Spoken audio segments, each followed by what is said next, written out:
بسم اللہ الرحمن الرحیم۔ السلام علیکم، میں ہوں سلمان حیدر۔ دعا ہے پروردگار سے کہ اس نے آپ کو اور آپ کے اہل خانہ کو اپنی حفظ و امان میں رکھا ہو۔ شاید کچھ لوگوں کے لیے یہ انٹرٹینمنٹ ہو، لیکن میرے لیے یہ بہت بڑی خبر ہے جی۔ حارث رؤف کے ساتھ امریکہ میں ہوٹل کے باہر کیا ہوا جب ان کی بیوی ان کے ساتھ تھی، اور ان کا یہ رد عمل کیوں آیا، اور باقاعدہ طور پر انہوں نے رد عمل دیا بھی۔ وہ فین جس کو کہہ کے باقاعدہ طور پر پہلے ایک خبر پوز کروائی گئی، ایک سرٹن امپیکٹ کریٹ کروایا گیا، اصل حقیقت کیا تھی اس پر بات کرنی ہے۔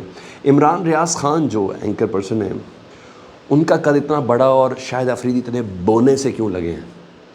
جی ہاں، انہوں نے کیا کر دیا اس پر بات کرنی ہے۔ پیپلز پارٹی نے اپنا اعلان کر دیا، اس پر بات کرنی ہے۔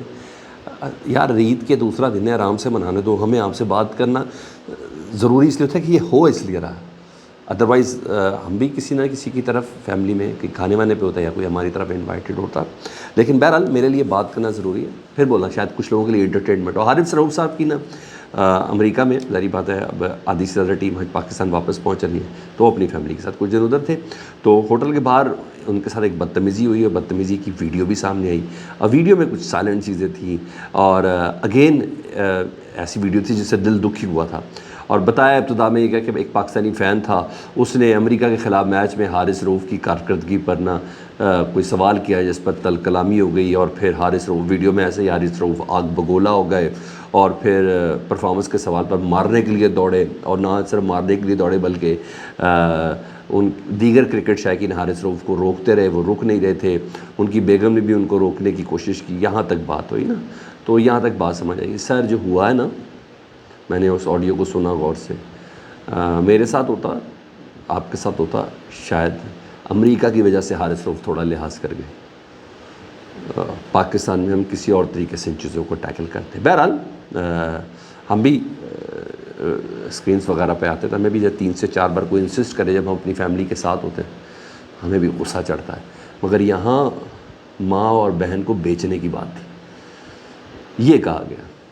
جب ایک بندے کی بیگم مسز فیملی ساتھ ہو، کرکٹ کی بات ٹھیک ہے، آپ کا دل نہیں کرتا، لعنت بھیجے کرکٹ پہ، نہ دیکھیں یار، نہ دیکھیں آپ کرکٹ کو، مگر یہ کام نہیں کریں، ٹھیک ہے۔ میں نے اس کی آڈیو دیکھی، مجھے بہت دکھ ہوا ہے، تو میں نے کہا میں آپ کو بتاؤں، کیونکہ آپ یقین جانیں میں ٹرولز کو دیکھ رہا تھا، وہ کچھ لوگ تو ایسے جاہل لوگ ہیں، وہ اس میٹر کو بھی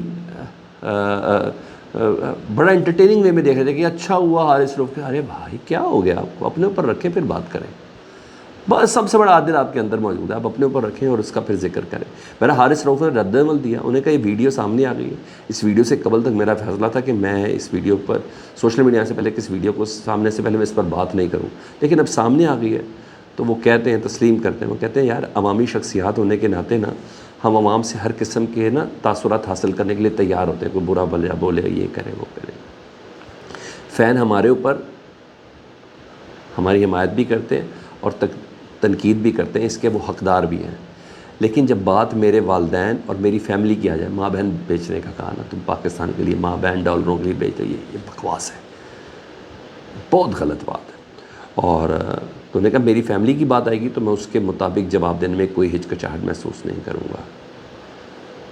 بہرحال لوگوں کو چاہیے کہ لوگوں کی فیملی کا احترام کریں، یہ سب کریں، لیکن بہرحال میں 100% حارث رؤف کے ساتھ ہوں۔ اگر یہ کہیں ایسے عام روٹین میں ہوتا پاکستان تو اس کے رد عمل کسی اور قسم کے ہونے چاہیے تھے، نہیں تو اس طرح پہلے ہم نے کافی شاپس، میک ڈونلڈس میں رد عمل دیکھے ہوئے ہیں، ٹھیک ہے، یہ سب دیکھے، اس لیے بہت دھیان سے، پلیز بہت دھیان سے ان سب چیزوں کا دیکھنا ضروری ہے۔ ادھر سیم اسی طرح کی ایک چیز نا دوسرا بھی معاملہ ہوا ہے شاہد افریدی والا، پھر میں باقی سیاسی خبریں کر لوں گا۔ ہوا یہ تھا کہ عمران ریاض خان صاحب نے ایک ویلاگ کیا پاکستان کی بدترین اس ورلڈ کپ میں کارکردگی کے حوالے سے کہ پہلے راؤنڈ میں پاکستان باہر ہو گیا، اس سے بڑی حسیبت و شرم کا مقام کوئی نہیں تھا، اور اس بات سے متعلق انہوں نے ایک ویلاگ کیا جس کو آج گیری کرسٹن صاحب نے بھی سیکنڈ کیا، پاکستان کی ٹیم کے جو ابھی کوچ نامزد ہوئے نا ان سے متعلق۔ انہوں نے کہا پاکستان ٹیم کی نا ناقص کارکردگی کے پیچھے، ورلڈ کپ سے باہر ہونے کے پیچھے انہوں نے کہا شاہد افریدی صاحب کا بھی ہاتھ ہے، شاہد افریدی صاحب کو دور ہونا چاہیے۔ آپ کو پتہ ہے شاہین افریدی کے سسر بھی ہیں، انہوں نے کہا ان کو دور ہونا چاہیے، پاکستان کی ناقص کارکردگی میں ان کا ہاتھ ہے۔ شاہین افریدی کہا انہوں نے کہا بہترین بالر ہیں، مگر جب سسر کی بات مانتے ہیں تو وہ سیاست میں آ جاتا ہے جس کی وجہ سے ٹیم کو نقصان ہوتا ہے۔ باقی وہ پیس وہ جان تو نہیں ہے نا شاہین افریدی میں جو ہوتی ہے، وہ سب چیزیں تو ہیں۔ اور پھر سب کو بھی پتہ ہے کہ بابر اعظم سے کپتانی کیسے لی کی گئی، کیسے لابنگ کی گئی، پھر شاہین افریدی کو رکھا، شاہین افریدی بھائی میں وہی کہہ رہا ہوں، جو جس طریقے سے ہے اس طریقے سے جاتا نا. آپ نے سب بڑی بڑی ملاقاتیں کر لی، اگر ہاں کوئی خاتون ہوتی تو ہم کسی اور طریقے سے بات کرتے، لیکن آپ مردوں کی طرح آپ نے بات ہی نہیں کی. آپ نے یہ سارے کام کر کے بنا دیا وہ بیچارہ شاہین افریدی کے کیریئر پہ، آپ نے الٹا اس بیچارے کی پرفارمنس پہ آپ ایسے داغی ثابت ہوئے اس کے لیے کہ اس شہزادے سے متعلق اس کی پرفارمنس ہی چھین لی. اور پھر وہ کپتان ہونے کے، ابھی ظاہری بات ہر چیز کی ایک قابلیت ہوتی ہے نا، وہ بھی لائق ہی نہیں تھا، وہ ادھر بھی پرفارم نہیں ایسے کہا. پھر پاکستان کرکٹ بورڈ نے فیصلہ کیا کہ جی بابر اعظم کو کپتان بنایا جائے. تو جس طرح آپ نے ماشاءاللہ اپنے داماد کے قد میں کبھی کیے اضافہ نہیں کیا تھا. تو انہوں نے کہا سیاست میں جب بڑھ جاتا ہے پھر نقصان ہوتا ہے، اور یہ ساری چیزیں تھیں. اب بابر اعظم کی نا پھر باقاعدہ طور پر 2 دن پہلے 3 دن پہلے انہوں نے شاہد افریدی صاحب نے بھی یہ بھی کہہ دیا کتنا اچھا ہوتا میں بابر اعظم کی عزت میں مزید اضافہ ہو جاتا کہ اگر وہ شاہین افریدی کی کپتانی میں کھیلتے. بھائی آپ کا کیا معاملہ ہے؟ کب کہا ہے بابر اعظم نے میں شاہین افریدی کی کپتانی میں نہیں کھیلوں؟ وہ تو پتہ چل رہا ہے نا، آپ نے پوری سیاست وغیرہ اس کے اندر بیچ میں کی ہوئی تھی. اچھا، اور بڑی بات گیری کرسٹن نے بتا دیا بھائی کوچ ہے، انہوں نے کہا یہ تو ٹیم ہی نہیں ہے، یہ تو کٹ ہے لوگوں کا، یہ تو سیاسی لوگ ہیں، یہ تو حسد میں مرے جا رہے ہیں، یہ تو پرفارمنس ہی نہیں دکھانا چاہتے. ایک پورے آپریشن کی ضرورت ہے پاکستان کی ٹیم میں، ہر بندے کا اپنا منہ ہے. یہ اب عمران ریاض کیا کہہ رہا ہے، گیری کرسٹن کیا کہہ رہا ہے، اب آپ یہ سب دیکھ لیں. اس ٹیم کو تو اوور آل کی ضرورت ہے. بہرحال شاہد افریدی صاحب نے میں نے کہا قد چھوٹا کیسے وہ، انہوں نے اس کا جواب دیا ایکس کے ذریعے. انہوں نے سب سے پہلے عمران خان صاحب کو نا ان کے مذاق کیا، جو مذاق ان کا اڑایا جاتا اس نام پہ گیلا تیتر کہہ کے بلایا. انہوں نے کہا ایسے ہی گیلے، شاہد افریدی کہہ رہے ہیں آپ چیک کریں، یہ ہیرو ہے ہمارے، تف ہے. انہوں نے کہا ایسے ہی گیلے تیتروں اور مشیروں کی وجہ سے سیاسی رہنما آج جیل میں ہے. سیاسی رہنما نہیں، عمران خان صاحب آج جیل میں ہے. آپ اتنی جرت کا مظاہرہ تو کریں. عمران خان صاحب پاکستان کرکٹ کے لیجنڈ ہیں. آپ کے والد نے بھی پہلی بار آپ کو بلہ یا بال پکڑائی تھی نا، یہ کہتا پتر جا کے خانہ بڑا ہو کے عمران خان بنی. خیر مگر آپ کا اپنا قد ہے نا. انہوں نے کہا اگر ان کے پاس لیڈروں کے جو جیل میں ان کے پاس اچھے اور بہتر لوگ ہوتے تو آج کا دن مختلف ہوتا. میری طرف سے جھوٹے پروپیگنڈے کا یہ آخری جواب ہے، کیونکہ آپ کو جھوٹ بول کر اور میرا نام لے کر یوٹیوب پر ڈالر کمانے، عمران ریاض کو شاہد افریدی کا نام لے کے یوٹیوب پر ڈالر کمانے، چلیں ٹھیک ہے آپ کہتے تو مان لیتے. اچھا جی، مگر مجھے فاؤنڈیشن کے لیے کام کرنا ہے اور فلائی کاموں کے لیے کام کرنا ہے، اس کی دیکھ بھال کرنی ہے. بہرحال عمران ریاض خان صاحب نے بھی اس کا رد عمل دیا اور کہا بہت میں نے جو بات کی میں اس پہ قائم تھا.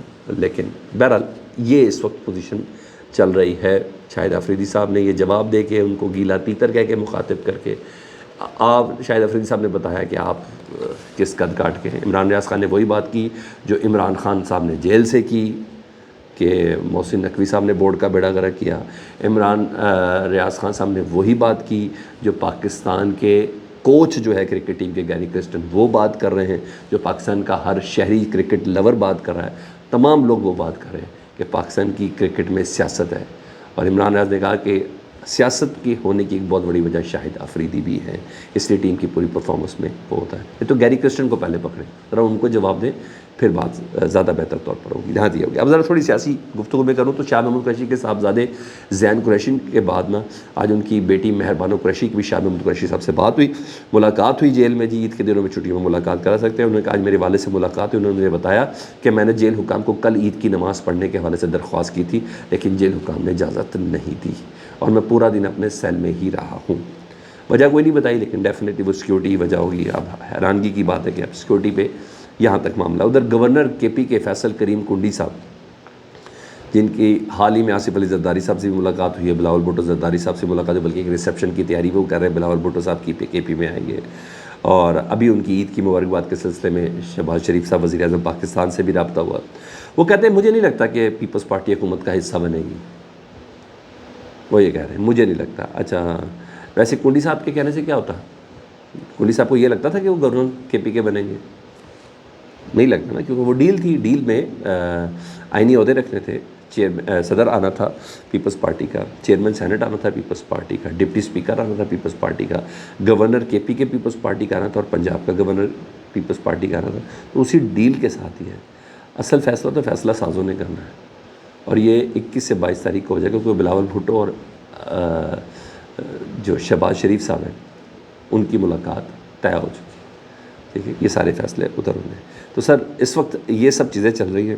بہرحال آپ عید کو انجوائے کریں جی، کہیں باربیکیو ہے تو کہیں کھانا وانا انٹرٹین ہو. مگر یہ جو خبر تھی نا، یہ انٹرٹیننگ نہیں تھی، بڑی تکلیف دہ تھی. ایک بار پھر سے بولوں گا کہ میں حارث رؤوف کے اس سٹانس کو کم دیا، اس نے اس کو زیادہ رسپانس نہیں مانتا. مگر امریکہ کی سڑکیں تھی، یہ زیادہ بری بات ہوتی کہ پاکستان کا ہیرو جیل میں ہوتا، کیونکہ وہاں اوفینس کی الاؤ نہیں ہے. فیڈ بیک سے متعلق ضرور آگاہ کریں. اپنا بہت خیال رکھیں. اللہم صلی علی محمد و آل محمد.